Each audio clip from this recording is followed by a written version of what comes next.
ओम शांति। अव्यक्त वाणी 9 जून 1969। सुस्ती का मीठा रूप आलस्य सभी व्यक्त में होते अव्यक्त स्थिति में हो। अव्यक्त स्थिति किसको कहते हैं, उसकी पहचान है। पहले है अव्यक्त स्थिति की पहचान और पहचान के बाद फिर है परख। तो इन दोनों बातों का ज्ञान है। अव्यक्त स्थिति किसको कहते हैं? व्यक्त का भान ना रहे। व्यक्त में कार्य करते हुए भी व्यक्त का भान कैसे नहीं रहेगा? व्यक्त में होते हुए अव्यक्त स्थिति रहे, यह कितना अनुभव होता है? आज यह सभी से पूछना है। अव्यक्त स्थिति में ज़्यादा से ज़्यादा कितना समय रहते हो? ज़्यादा से ज़्यादा कितना समय होना चाहिए? मालूम है? 8 घंटा। 8 घंटा संपूर्ण स्टेज के हिसाब से तो 8 घंटा भी कम से कम है। आपके वर्तमान पुरुषार्थ के हिसाब से 8 घंटा ज़्यादा है। कोई ने भी हाथ नहीं उठाया। अच्छा, जो 6 घंटे तक पहुँचे हैं वह हाथ उठाएं। कोई नहीं उठाते हैं। अच्छा, 4 घंटे तक जो पहुँचे हैं वह हाथ उठाएं। कोई ने 4 घंटे में, कोई ने 2 घंटे में हाथ उठाया। इस रिज़ल्ट के हिसाब से कितना समय पुरुषार्थ का चाहिए? कोर्स भी पूरा हो गया, रिवाइज कोर्स भी हो रहा है, फिर भी मेजॉरिटी के रिज़ल्ट, इसका क्या कारण है? सभी पुरुषार्थ भी करते हो, उमंग भी है, लक्ष्य भी है, फिर भी क्यों नहीं होता है? अटेंशन कम है। किस बात का अटेंशन कम है? यह तो अटेंशन सभी रखते हैं कि लायक बने, नज़दीक आए, फिर भी मुख्य कौन सा अटेंशन कम है जिस कारण अव्यक्त स्थिति कम रहती है?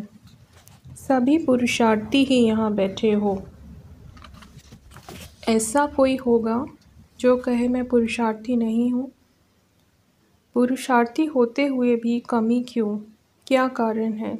अंतर्मुख रहना चाहते हुए भी क्यों नहीं रह सकते हो? बाह्य मुक्ता में भी क्यों आ जाते हो? ज्ञानी तो आत्मा भी तो सभी बने हैं। ज्ञानी तो आत्मा समझदार बनते हुए फिर बेसमझ क्यों बन जाते हो? समझ तो मिली है। समझ का कोर्स भी पूरा हो चुका है। कोर्स पूरा हुआ, गोया समझदार बन गए हो, बन ही गए, फिर भी बेसमझ क्यों बनते हो? मुख्य कारण यह देखा जाता है, कोई कोई में अलबेलापन आ गया है जिसको सुस्ती कहते हैं। सुस्ती का मीठा रूप है आलस्य। आलस्य भी कई प्रकार का होता है, तो मेजॉरिटी में किस न किस रूप में आलस्य और अलबेलापन आ गया है। इच्छा भी है, पुरुषार्थ भी है, लेकिन अलबेलापन होने कारण जिस तरह से पुरुषार्थ करना चाहिए वह नहीं कर पाते हैं। बुद्धि में ज़्यादा ज्ञान आ जाता है तो उससे फिर ज़्यादा अलबेलापन हो जाता है, तो अपने को कम समझदार समझते हो। वे फिर भी तीव्र पुरुषार्थ कर रहे हैं, लेकिन जो अपने को ज़्यादा समझदार समझते हैं वे ज़्यादा अलबेलेपन में आ गए हैं। जैसे पहले पहले पुरुषार्थ की तड़पन थी, ऐसा बनकर दिखाएंगे, यह करके दिखाएंगे। अभी वह तड़पन खत्म हो गई है, तृप्ति हो गई है, अपने आप से तृप्त हो गए हैं।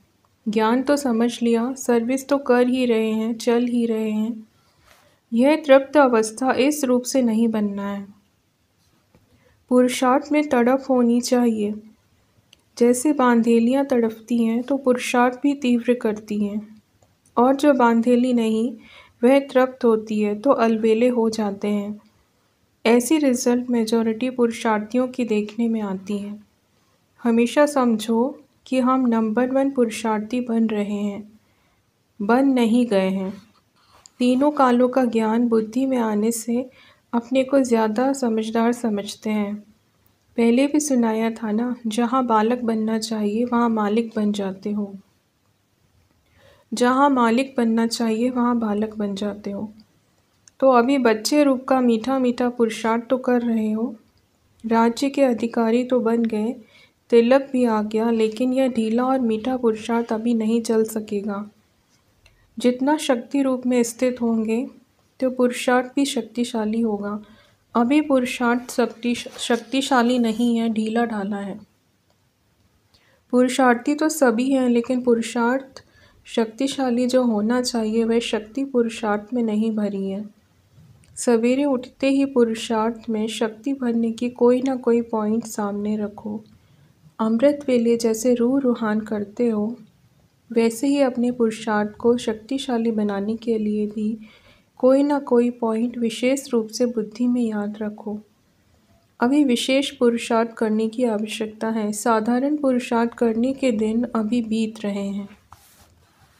जैसे विशेष फंक्शन आदि के प्रोग्राम रखते हो ना, वैसे अब यही समझना है कि यह समय थोड़ा है, उसमें विशेष पुरुषार्थ का प्रोग्राम रखना है। यह विशेष पुरुषार्थ करने का लक्ष्य रख आगे बढ़ना है। अगर ऐसी ढीली रिजल्ट में रहेंगे तो जो आने वाली परीक्षाएं हैं उनकी रिजल्ट क्या रहेगी। परीक्षाएं कड़ी आने वाली हैं, उनका सामना करने के लिए पुरुषार्थ भी कड़ा चाहिए। अगर पुरुषार्थ साधारण, परीक्षा कड़ी, तो रिजल्ट क्या होगी। अच्छा, आज तो गोपों से मुलाकात करते हैं। अपने पुरुषार्थ में संतुष्ट हो, चल तो रहे हो, लेकिन कितनी परसेंटेज में। जो समझते हैं कि हम 75% श्रीमत पर चल रहे हैं वे हाथ उठाएं। कईयों ने हाथ उठाया। अच्छा, मुख्य श्रीमत क्या है।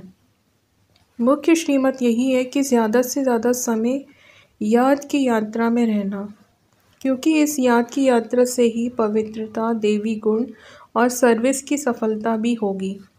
जो 75% श्रीमत पर चलते हैं उन्हों का याद का चार्ट कितना है। याद का चार्ट भी 75% होना चाहिए। इसको कहेंगे पूरी श्रीमत पर चलने वाले।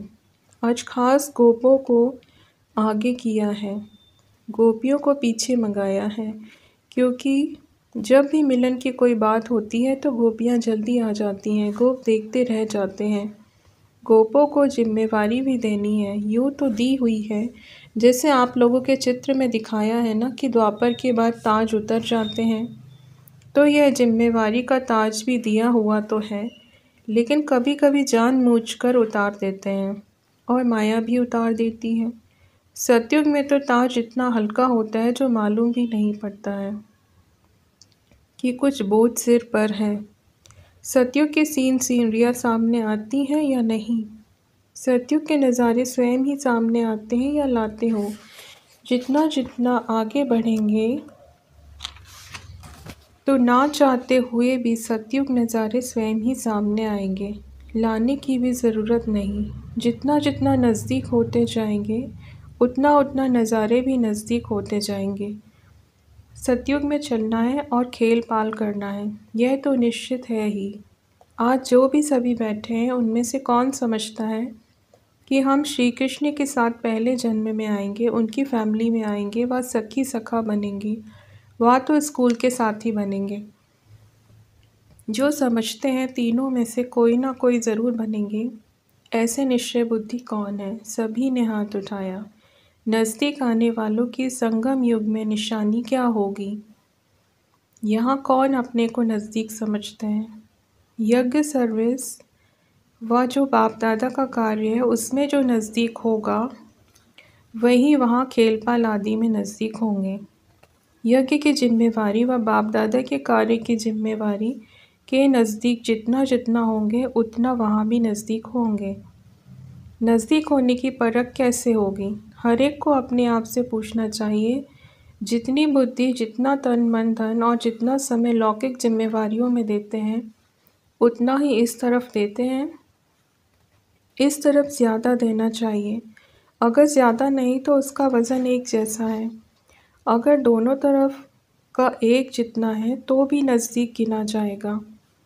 इस हिसाब से अपने को परखना। अभी तक रिजल्ट में लौकिक जिम्मेवारियों का बोझ ज़्यादा देखने में आता है। खास मुख्य गोपों को यह बातें ज़रूर ध्यान में रखनी चाहिए कि आज का दिन जो बीता, कितना समय लौकिक जिम्मेवारी तरफ दिया और कितना समय अलौकिक व पारलौकिक जिम्मेवारी तरफ दिया। कितने मददगार बने, यह चेकिंग करते रहेंगे तो पता पड़ता रहेगा कि कौन सा तरफ खाली है। सभी प्रकार की परिस्थितियों में रहते हुए भी कम से कम दोनों तरफ एक जितना ज़रूर होना चाहिए, कम नहीं। उस तरफ कम हुआ तो हर्जा नहीं, इस तरफ कम नहीं होना चाहिए, तो फिर लौकिक जिम्मेवारी की कमी को भी ठीक कर सकेंगे। परमार्थ से व्यवहार भी सिद्ध हो जाता है। कोई कोई कहते हैं पहले व्यवहार को ठीक कर परमार्थ में लगे, यह ठीक नहीं है, तो यह खास ध्यान रखना है। खास गोपों में बाप दादा की उम्मीद है जो गोप ही पूरी कर सकते हैं, गोपियों से नहीं हो सकती। वह कौन सी उम्मीद है? पांडवों का मुख्य कार्य यही है कि जो कई प्रकार के लोग और कई प्रकार की परीक्षाएं समय प्रति समय आने वाली भी हैं और आती भी रहती हैं, तो परीक्षा और लोगों की परख यह विशेष गोपों का काम है, क्योंकि पांडवों को शक्तियों की रखवाली करने का मुख्य कार्य है। शक्तियों का काम है तीर लगाना, लेकिन हर प्रकार की परीक्षा और लोगों को परखना और शक्तियों की रखवाली करना पांडवों का काम है।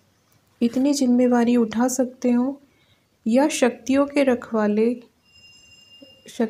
रखवाली की आपको आवश्यकता है?